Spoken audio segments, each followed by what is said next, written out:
आपकी कहानी यहाँ दी गई है। अगर आप फ्यूचर में ऐसे ही वीडियोस देखना चाहते हैं तो हमारे चैनल हॉन्टेड 2.0 को सब्सक्राइब कीजिए। साल 1974 उत्तराखंड के एक दूर दराज गांव झील गांव में एक डाकघर खोला गया था। ये डाकघर पहाड़ियों से घिरे एक वीरान इलाके में स्थित था। गांव वाले कहते थे कि जहां ये डाकघर बना है वहां पहले एक पुराना शमशान हुआ करता था, लेकिन सरकारी आदेश के चलते उस जमीन को अधिग्रहित कर एक सरकारी डाकघर बना दिया गया। शुरुआत में सब कुछ सामान्य था। लोग चिट्ठियां भेजते, मनी ऑर्डर लेते और पोस्टमैन रामनाथ हर दिन गांव-गांव जाकर डाक बांटता। लेकिन 3 महीने बाद रामनाथ की अचानक मौत हो गई। उसकी लाश डाकघर के भीतर मिली। उसकी आंखें खुली थीं और चेहरा भय से नीला पड़ा हुआ था। उसके हाथ में एक अधूरी चिट्ठी थी जिस पर खून के धब्बे थे। गांव में हलचल मच गई। पुलिस आई, तहकीकात हुई, लेकिन मौत का कारण नहीं मिल सका।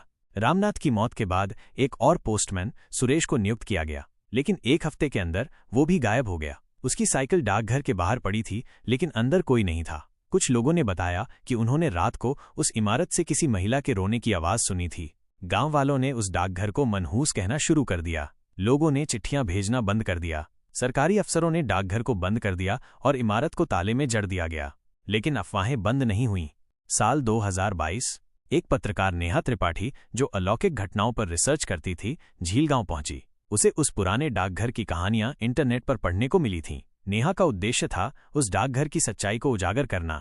नेहा ने गांव के बुजुर्गों से बात की। एक बूढ़े बाबा रघुवीर ने उसे बताया, बेटी, वो डाकघर नहीं, नरक का दरवाजा है। वहां जो भी गया या तो मरा या पागल हो गया। अंदर एक आत्मा है, एक महिला जो अपने प्रेमी की चिट्ठी का इंतजार कर रही है।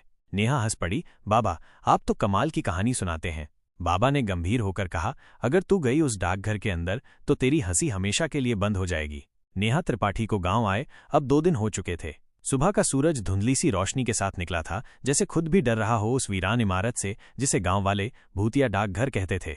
नेहा ने अपनी नोटबुक में सब कुछ लिखना शुरू कर दिया। रामनाथ की मौत, सुरेश की गुमशुदगी, गांव वालों की गवाही और वो औरत की चीखें जो रात को सुनाई देती थीं।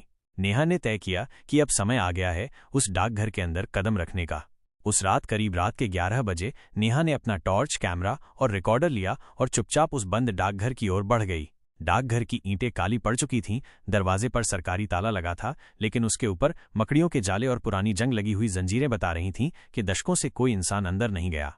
उसने धीरे से ताले को देखा। जंग लगा, ताला तोड़ा जा सकता था। कुछ कोशिशों के बाद दरवाजा कर्कश आवाज के साथ खुल गया। अंदर घुप अंधेरा था। फर्श पर धूल की मोटी परत, दीवारों पर पुराने पोस्टर झूल रहे थे और एक कोने में मेज पर एक टूटा हुआ रजिस्टर पड़ा था। नेहा ने कैमरा ऑन किया और रिकॉर्डिंग शुरू की। आज की तारीख 15 अक्टूबर 2022, समय रात 11:17। मैं डाकघर के अंदर हूं, नेहा ने धीमी आवाज में कहा।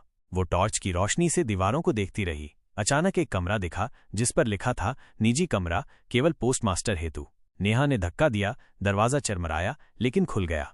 अंदर का दृश्य चौंका देने वाला था। दीवार पर पुराने लिफाफे चिपके थे, हर लिफाफे पर खून के धब्बे जैसे निशान। एक कोने में लकड़ी की अलमारी थी जिसमें कुछ अधूरी चिट्ठियां भरी थीं। उन पर किसी औरत की काली स्याही में लिखी हुई एक ही पंक्ति थी, तुम मेरी चिट्ठी का जवाब क्यों नहीं देते मोहन। नेहा की रूह कांप उठी। अचानक पीछे से दरवाजा धड़ाम से बंद हो गया। नेहा चौंक गई। उसने टॉर्च घुमाई, लेकिन कमरे में कोई नहीं था। कौन है? उसकी आवाज डर के मारे कांप रही थी। और तभी दीवारों से एक धीमी सी सिसकती हुई महिला की आवाज गूंजने लगी, मोहन, मेरी चिट्ठी कहाँ है। नेहा के कैमरे की स्क्रीन पर सिग्नल डिस्टर्ब होने लगा और फिर कैमरा बंद। नेहा जैसे तैसे कमरे से बाहर भागी, लेकिन अब पूरा डाकघर अजीब तरह की गूंज से भर गया था। हर कमरे से कोई न कोई फुसफुसाहट, कराहट और अजीब आवाजें आ रही थीं। कहीं से किसी के कांच तोड़ने की आवाज आई, कहीं कुर्सी खिसकने की। और तभी उसे वो दिखाई दी, एक सफेद साड़ी में लिपटी हुई औरत जिसका चेहरा साफ नहीं दिख रहा था। उसके बाल बिखरे थे और उसकी आंखों से खून बह रहा था। नेहा ने चीखना चाहा, पर आवाज गले में ही अटक गई। वो औरत नेहा की तरफ बढ़ रही थी। उसके हर कदम पर जमीन कंपा रही थी। नेहा ने फौरन भागने की कोशिश की, लेकिन दरवाजा अब बंद हो चुका था। अचानक वो महिला हवा में गायब हो गई और पीछे से किसी ने नेहा के कान में फुसफुसाया, मैं अभी भी इंतजार कर रही हूं। नेहा बेसुध होकर गिर पड़ी। सुबह गांव वाले नेहा को डाकघर के बाहर बेहोश हालत में पाए। वो डर के मारे कुछ बोल नहीं पा रही थी। उसकी आंखें खुली थीं, लेकिन वो किसी को देख नहीं रही थी। डॉक्टरों ने उसे ट्रॉमेटिक शॉक बताया। गांव में अफवाह फैल गई कि नेहा ने भूत देख लिया है। 3 दिन बाद नेहा होश में आई। उसने धीरे धीरे अपने कैमरे की मेमोरी चेक की। वहां सिर्फ एक ही रिकॉर्डिंग बची थी। रात 11:47 की एक महिला की आवाज, मोहन, अगर तुम मेरी चिट्ठी पढ़ लेते तो मैं जिंदा होती। अब हर डाकिया मरेगा जब तक मुझे मेरा जवाब न मिले। नेहा कांपते हाथों से अपनी डायरी में लिखती है, ये डाकघर नहीं, ये एक आत्मा की अधूरी प्रेम कहानी का कब्रिस्तान है। नेहा त्रिपाठी अब एकदम शांत थी, लेकिन उसकी आंखों में एक नया डर बैठ चुका था। उसे अब यकीन हो गया था कि वो डाकघर किसी आम जगह का नाम नहीं, बल्कि किसी भूली हुई आत्मा की पीड़ा का ठिकाना था। उसने फैसला किया कि अब वो डरकर पीछे नहीं हटेगी। अगर ये आत्मा आज भी किसी चिट्ठी का जवाब चाहती है तो मुझे जानना होगा कि वो चिट्ठी क्या थी और मोहन कौन था, नेहा ने खुद से कहा। नेहा गांव के सरकारी रिकॉर्ड ऑफिस पहुंची। उसने पुराने पोस्टमास्टरों की सूची निकलवाई। एक नाम उभरा, मोहन प्रसाद, पोस्टमास्टर, 1971-1974। उसी मोहन का नाम जिसकी चिट्ठी की बात आत्मा कर रही थी। नेहा ने छानबीन शुरू की। पता चला मोहन 1974 में अचानक लापता हो गया था। उसकी लाश कभी नहीं मिली और अजीब बात यह थी कि उसकी मंगेतर का नाम था रूपा देवी।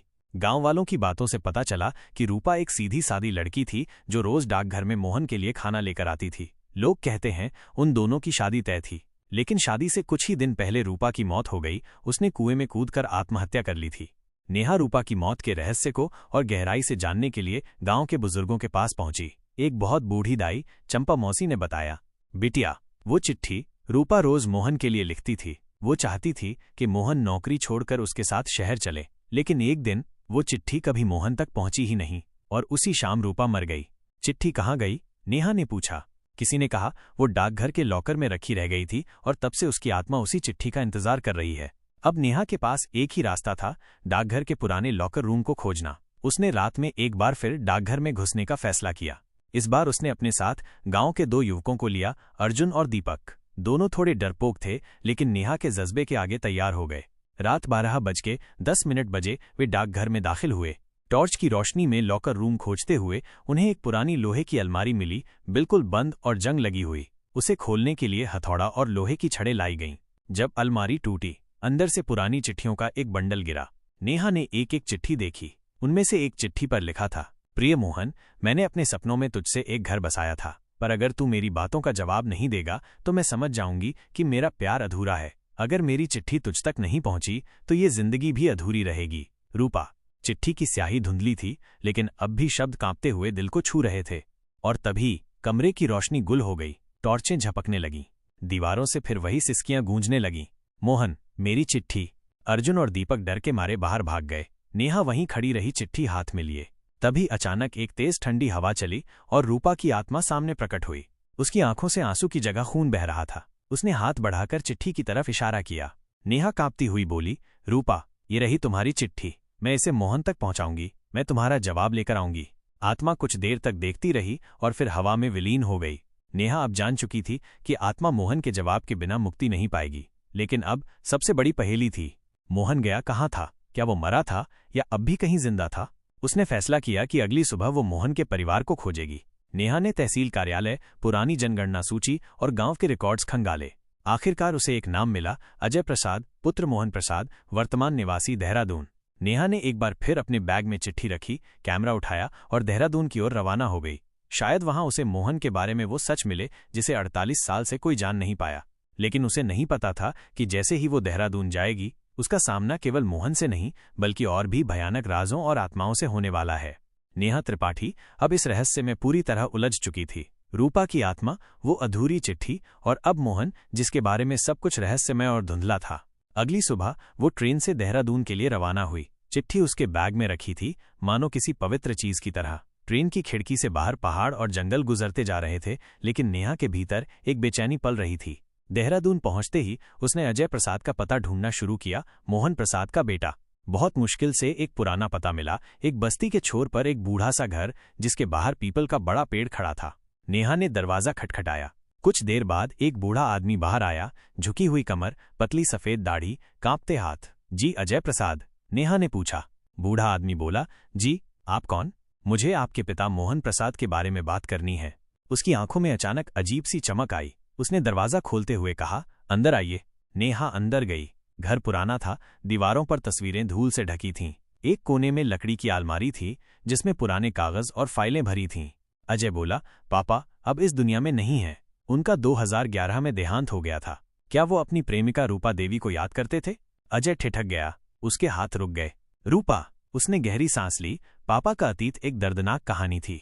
वो रातों को अचानक उठ जाते थे और बड़बड़ाने लगते थे। मुझे उसका जवाब देना था। मुझे जाना था उस रात। नेहा ने धीरे से चिट्ठी निकालकर अजय के सामने रखी। ये है वो चिट्ठी जो आपकी माँ को कभी नहीं मिली।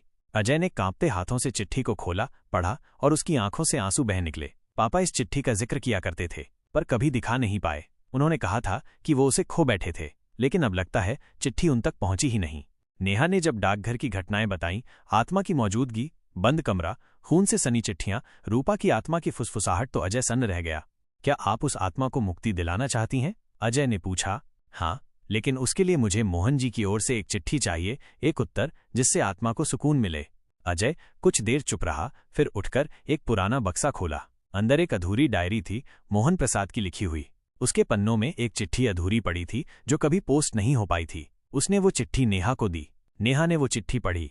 रूपा, मुझे माफ कर दो। मैं तुमसे मिलने आ रहा था, लेकिन मुझे जबरन ट्रांसफर का आदेश आ गया। मैं लौटने की कोशिश करता रहा, लेकिन तुम्हारी मौत की खबर ने मेरी आत्मा भी मार दी। मैं जिंदा रहा, लेकिन हर दिन मरा। तुम अगर कहीं हो तो जान लो, मैं आज भी तुमसे उतना ही प्यार करता हूं। तुम्हारा मोहन। नेहा की आंखें भर आईं। अब समय है, उसने कहा। नेहा रूपा की चिट्ठी और मोहन का जवाब लेकर वापस गांव लौटी। उस रात एक बार फिर वो डाकघर गई अकेली। रात का वक्त, हवाओं की सरसराहट और डाकघर की दरारों से निकलती चीखों की गूंज। वो सीधा उसी कमरे में गई जहां रूपा की आत्मा पहले प्रकट हुई थी। चिट्ठियां सामने रख दी। रूपा, ये रही तुम्हारी चिट्ठी और ये रहा तुम्हें जवाब। मोहन का जवाब। एक तेज झोंका आया। कमरे में हर चीज कांपने लगी। दरवाजे अपने आप बंद हो गए, दीवारें हिलने लगीं और फिर रूपा की आत्मा प्रकट हुई।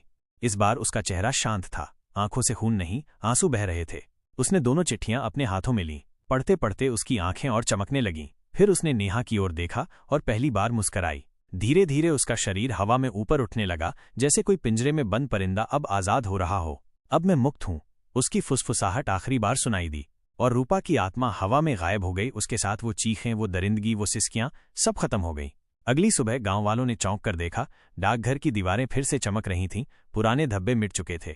जो जगह कल तक मौत की गलियों जैसी लगती थी, अब वहां एक अद्भुत शांति थी। नेहा ने अपने कैमरे की रिकॉर्डिंग संभाली और अपनी रिपोर्ट में लिखा, ये कहानी सिर्फ एक आत्मा की नहीं थी। ये कहानी थी एक अधूरे प्रेम की जो समय की कैद में था। लेकिन अब हॉन्टेड पोस्ट ऑफिस सिर्फ एक इमारत नहीं, एक अमर प्रेम की निशानी बन चुका है। नेहा गांव लौट चुकी थी। अब डाकघर पहले की तरह डरावना नहीं था। वहां अजीब सी शांति थी, न सिसकियां, न रोशनी का झपकना और न ही दीवारों से आती परछाइयां। गांव वालों ने भी अब डाकघर की तरफ देखना शुरू किया, जो सालों से एक मनहूस इमारत मानी जाती थी। नेहा को लगा अब कहानी खत्म हो चुकी है, लेकिन कहानियां खत्म कहाँ होती हैं। 3 दिन बाद डाकघर के बाहर एक बच्चा दौड़ता हुआ आया। उसने हाथ में एक चिट्ठी पकड़ी हुई थी। दीदी, डाकघर खुल गया। ये